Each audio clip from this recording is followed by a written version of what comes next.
So it is great to be here today to speak to you about a very, very important topic. And we're talking about jobs. We're talking about work. This is something that affects every one of you in this room. At some point in your life, you're looking for your first job. You get out of university. You get laid off. You lose your job. You're looking for a job. And the frustration that you feel in trying to find that job. Sometimes it takes months. You just imagine how much more difficult it is if you have a disability. It's many, many times more difficult to find that job as a disability, as many of you know. Now, 15.5% of Canadians have a disability. That's the entire population of Saskatchewan, Manitoba, and Alberta combined. Canada's largest minority group. I know a lot of you already know this. According to StatsCan, though, 50% of those people are unemployed. 50%. It's a huge number. But we know it's conservative. Because today in Canada, there's 447,000 recent graduates from the last 5 years who have a disability who have never worked. And 270,000 of those have a post-secondary degree or diploma and have never worked. Well, if you've never worked in Canada, you've never paid taxes, you can't be counted as unemployed. So we know that that number is probably closer to 70%. Closer to 70%. And during the Great Depression, the highest the unemployment rate went to in Canada was 24%. Yet people with disabilities today, they live a perpetual depression. Now, why is that? It's because employers are still buying into a series of myths and misperceptions about what it's like to hire somebody with a disability. They're going to work slower, need more time off, expensive accommodation, be less innovative, less productive, and so on. All myths. The greatest barrier that a person with a disability faces, therefore, is the attitude of employers. It's the attitude of employers that we need to change. And man, do we have a lot of attitudes to change. Now, I happen to be deaf, and I do a lot of presentations like this, so I fly a lot. Air Canada has been wonderful to me. I make sure that when I book my flight online, there's a little box that says, do you have a disability? I take it off. There's all these drop boxes. Deaf, blind, physical disability, service animal. I tick off deaf, it goes to my boarding card. When I get to the gate, they're flagged. I need pre-boarding, it's done. Air Canada has been great to me. But I don't always get to fly Air Canada. So last March I was in Germany, flying from Germany to the UK, and it was a different airline. And there's a box that says, do you have a disability? I checked it up, no drop boxes. So how do they know what disability is going to show up at the airport the next day? So I go to Dusseldorf Airport the next morning, check in at the check-in, and the nice lady says, oh, Mr. Wafer, we've been waiting for you. Here's your wheelchair. And this is not the first time. So I said to her, since last night, I've had a miraculous recovery. Now I can't hear anything. She didn't get it. The next time I'm taking a wheelchair, because apparently you get through security faster if you're in a wheelchair. Got to be some benefit, right? So many attitudes that we have to change. The reality is, when we include people with disabilities in meaningful and competitively paid positions in our businesses, we're bringing massive business and economic benefit to our companies. I'm not talking about small incremental increases and changes. I'm talking about a massive increase in business benefits. Let me explain why. Now, if you see in my bio, I've hired over 120 people with disabilities in 20 years. And 46 of my employees today, out of a workforce of 250, have a disability. That's every disability, every department, including management. Let's look at absenteeism.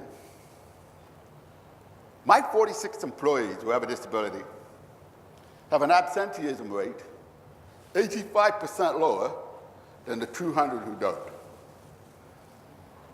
Now, if you're in business, there's a dollar figure attached to absenteeism. and it's huge. It's $12 for every hour that every one of my employees calls in sick or is late. 85% less. And you look at safety, because employers will tell you that employing somebody with a disability will affect their safety rating. Yes, it will. It's going to make it better. People who have a disability tend to work in a more safe manner.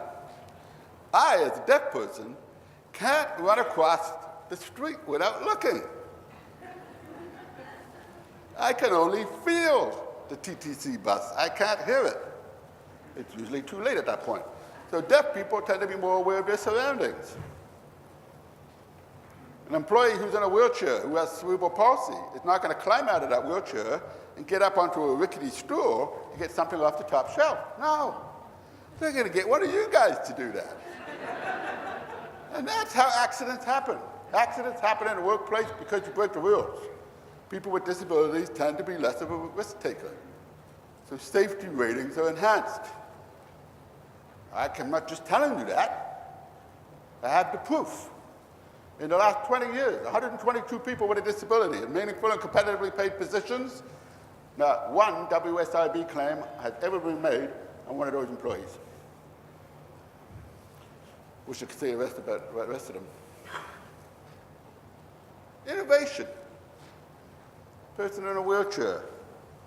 Got to get up in the morning, make breakfast, take a shower, get in the elevator, go down to the parking garage, get in the car, drive to work. They've already got different problem-solving skills. Not necessarily better, but different problem-solving skills just to get through their regular, normal day. Now, you bring different problem-solving skills into a business, that's how you create innovation. That is how innovation is created. It's a competitive advantage. Productivity is at least a sign. At least a sign. When you build capacity. Well, let me tell you about the big one. I'm going to tell you about the big benefit to business, especially to my business. And that is employee turnover. So at a typical Tim Hortons restaurant, or any other restaurant in the QSR, the quick service restaurant sector, the annual employee turnover is 100 to 125%. 100% turnover. I've hired every one of you here in this room today. This time next year, you're all gone. All new faces, 100% turnover. 125% in some cases, and that's only if the operation is well run. In my group of 6 Tim Hortons stores, my turnover rate is 38%, and has been for 7 years. And it's not because I'm better looking than any of the other franchisees. It's because I'm an inclusive employer. None of the 46 left me last year. That's great. But I got 200 employees who don't have a disability. Their turnover rate last year was 55%. Why? It's because people who do not have a disability want to work in an inclusive environment. They want to work in what they feel is an inclusive environment. They're 55%. Let's put that into dollars and cents. Any of you here who are from business, you're going to understand this. So this morning when you went to Tim Hortons to get your morning coffee, there was this very nice, cheerful person there who poured it for you and took your money. That's an entry-level position.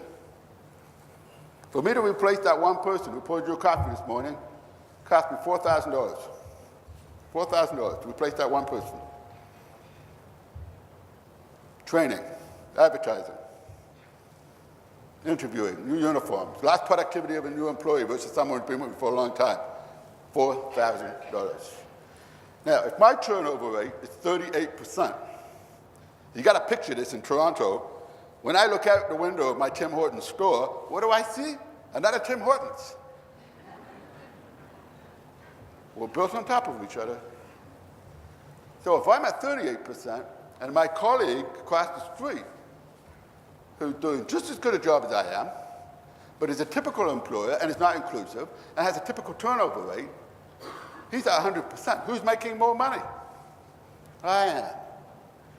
And that, ladies and gentlemen, is the economic case for inclusion right there. It is the only way forward in changing the attitudes of employers. It's the economic case. I want to leave you, well, I'm going to tell you a little bit about one of my employees, and I'm going to leave you with a statistic I want you to go home with. Many employers will tell you that productivity is not equal when you hire somebody with a disability. That has never been my experience. Now, I hired a young lady a couple of years ago. Her name is Bujita. I hired her to work on the front counter of one of my stores. She had been unemployed for 5 years after getting out of Queen's University with an MBA. Had never worked in 5 years because she's deaf, profoundly deaf. But I have a system in my stores where a deaf person can work on the front counter. So I hired her. But her position was only 3 hours a day. 5 days a week, 3 hours a day. And I found out that she was traveling 5 hours a day to work those 3 hours. That's the desperation that we have out there today. After a couple of months, and she did a great job, after a couple of months I had an internal posting for a baker. And a baker in a Tim Hortons works 44 hours a week and earns more money per hour.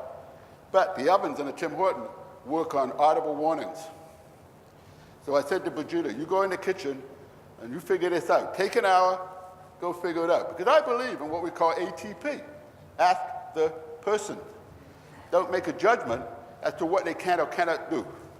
If you take an hour and you go in the kitchen and you figure this out, 15 seconds later, she's back.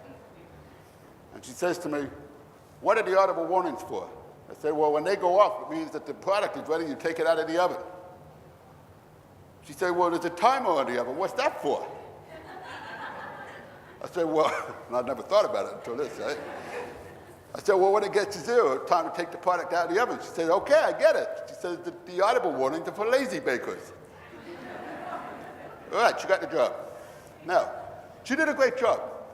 And in my business, you don't get a medal for doing a great job, because that's the expectation. But I noticed that more product was being produced. So I did an analysis of Bujita's work. The person she replaced had been with me for 9 years.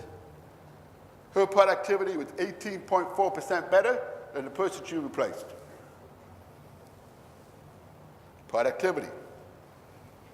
Use that example next time somebody tells you productivity is not enhanced. But I want you to go home with this one piece of information.